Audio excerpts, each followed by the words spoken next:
If you're going to replace windows, the first thing you're going to want to know is the size of the window that you need to replace. So I have single pane aluminum windows from the original construction of the house, built in 1978, and I'm going to take it out so I can get good measurements. And to do that, I'm just going to remove these screws I have. Well, it's kind of hard to see here, but I have a Phillips head screw here, another one up in the header up here, another one over here, there, and then two over on this side and two over on that side.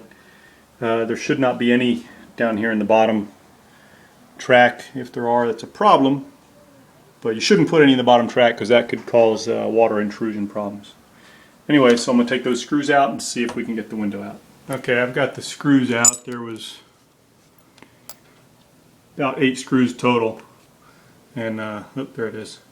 These are the screws that were holding the window in, which are, they're probably only 3/4 inch screws. They only go into the wood that's attached to the masonry, and we're going to be putting a lot larger screw in than that.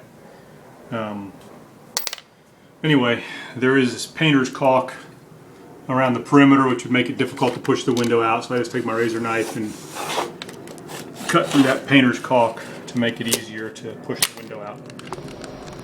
Okay, now I didn't really get this part on video as I was doing it, so I'm going to go back and show you what I did now. This house is a block construction with stucco on the block, and once the window was installed, they come and stucco the house, and the stucco goes back to the overlap the window flange. So you got to get either cut the flange out of the way or chip the stucco out of the way to get the window out. And I've chosen to chip the stucco out of the way. I've used this lightweight chipping hammer that I bought at Home Depot, I think, for 120 bucks. Works great for this use. Has a little, like a 1-inch spade on it. And I just come in and run it up against the stucco. I initially started trying to do this with manually, just with a cold chisel and a hammer, and that took forever. This was a good investment. And it also happens to be a hammer drill, which I need as well, so kind of a double bonus there. Okay, so I've got the caulk bead cut now, and I'm going to try and push the window out so that I can get a measurement on it. And I have my helper outside. Hello, Matthew. Notice he's wearing safety glasses so that when I push the window out, just in case the glass breaks, it doesn't hurt his eyes. So I'm going to start by just trying to push it out. I didn't really want to go very easily. So I have a wood block here, 2x4, I'm going to use to try to break it loose.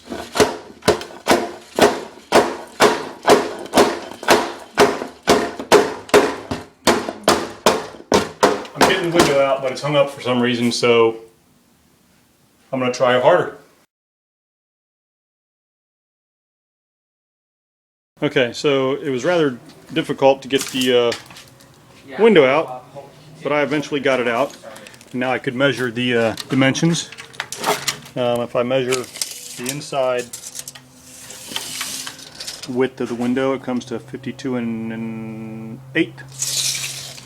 And outside flanges, if I go from the outside flange to the outside flange, see the flange on there, I come up with 53 and an 8. So the window size I ordered, this is the windows I ordered.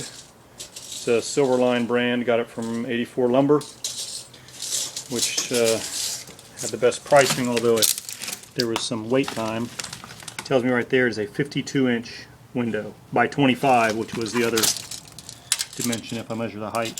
So I didn't, if I didn't want to take the window out, I could have just measured drywall to drywall and probably gotten the right window size, but I like to make sure my window opening here. I've got these wood 1-bys that run around the perimeter.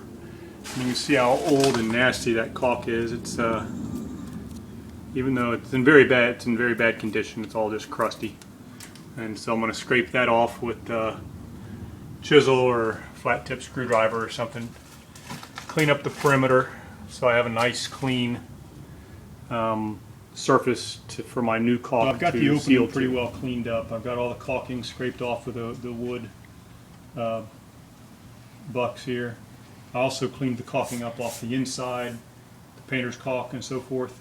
And now I'm going to dry fit the window in the opening just to see. Okay, what Ryan's doing here is putting a good bead of caulk in this bottom groove. It's important to have a good caulk bead everywhere, but the bottom in particular.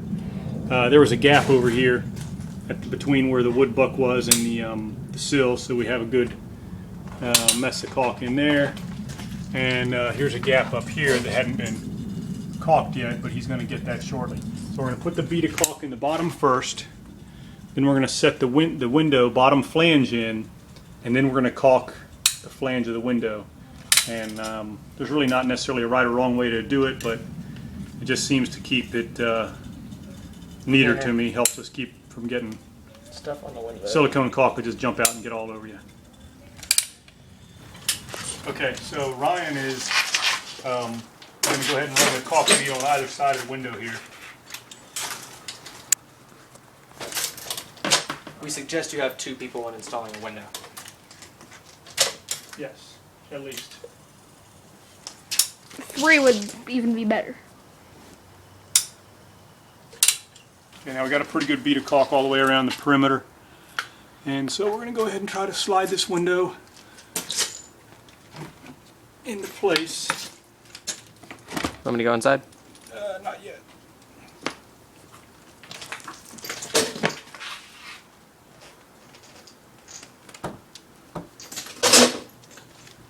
Oh, is it in the groove?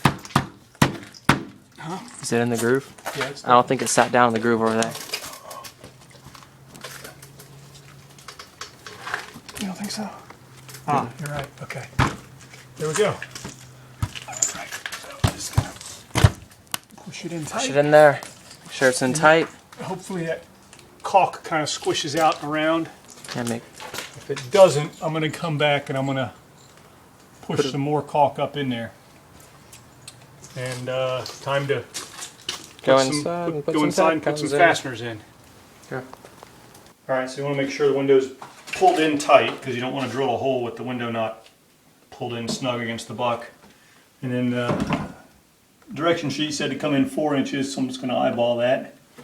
And I can't get my hammer drill working, so I'm just going to use my battery drill.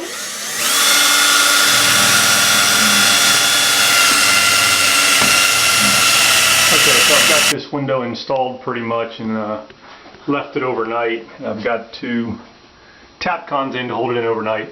But anyway, wherever there's a fastener, you can see that it's not a perfect fit. So there's a bit of a gap around the top. So wherever there's a fastener, I have a fastener right here. I'm going to put a shim in between the drywall and the window buck and the window, so that when the fastener tightens down, it's not going to pull the window frame out of shape. Okay, one thing I just wanted to point out, when I'm putting the tap con in here in the sides of the window, when I'm drilling the hole, I just there's a string that provides tension to the window for it to go up and down. You just want to make sure you pull that string well out of the way when you drill the hole, so that the bit doesn't damage the string. Okay, something else I wanted to point out is when you drill that hole for the tap con, the type of fastener I'm using is a Phillips head tap con, but regardless of the type, the head is, unless you countersink that plastic on the side there, the head is going to want to stick up and it'll get in the way of the window being able to go up and down. So I got out this big double window here, and as you can see at the top of the opening, there's just a single small wood buck in the center, which is not really acceptable by today's standards. So I'm going to pull that off, and I picked up a piece of 1x2 pressure treat that I'm going to put up across the top there, so I have a continuous buck all the way across the top.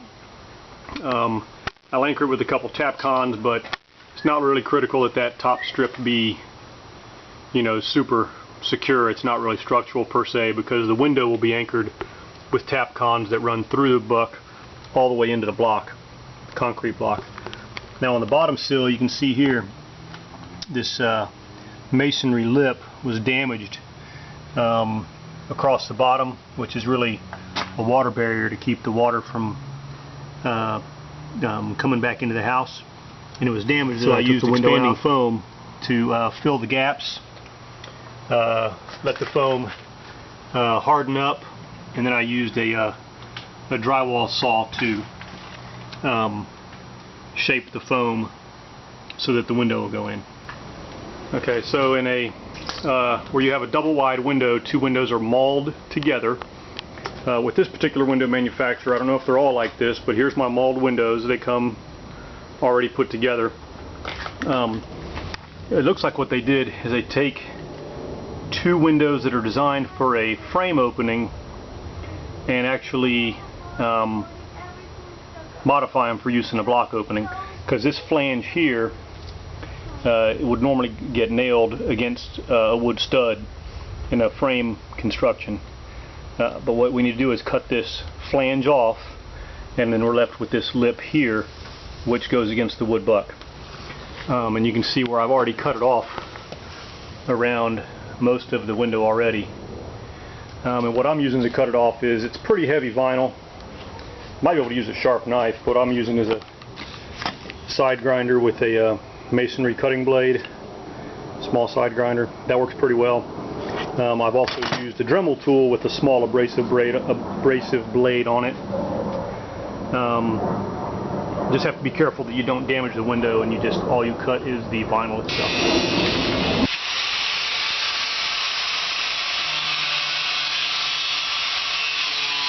He is cutting off that plastic piece on the edge of the window.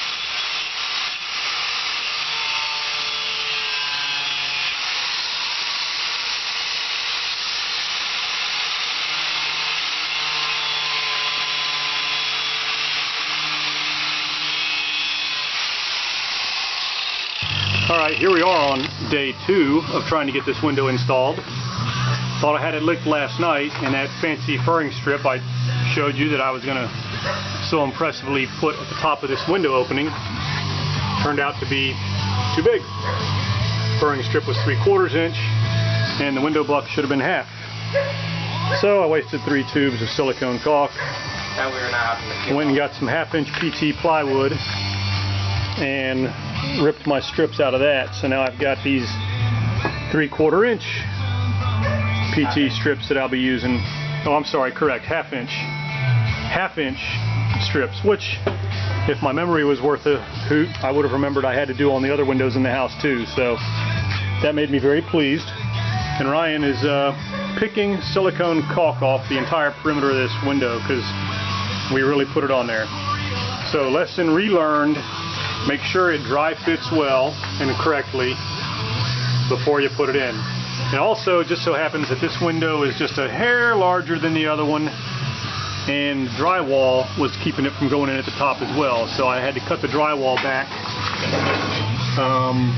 about 3/4 inch there, so that the window will come all the way in to where it's supposed to. It lays over the drywall on the sides, but the top I had to cut it back. So we're having great fun with this one. Okay, well, I got the window installed, and I didn't caulk the inside yet because next time I paint the room I'll take care of that. I still got to fill in this gap up top here.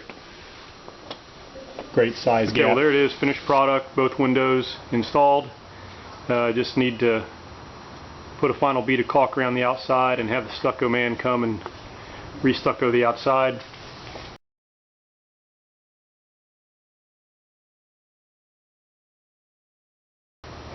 So that's it. Good luck.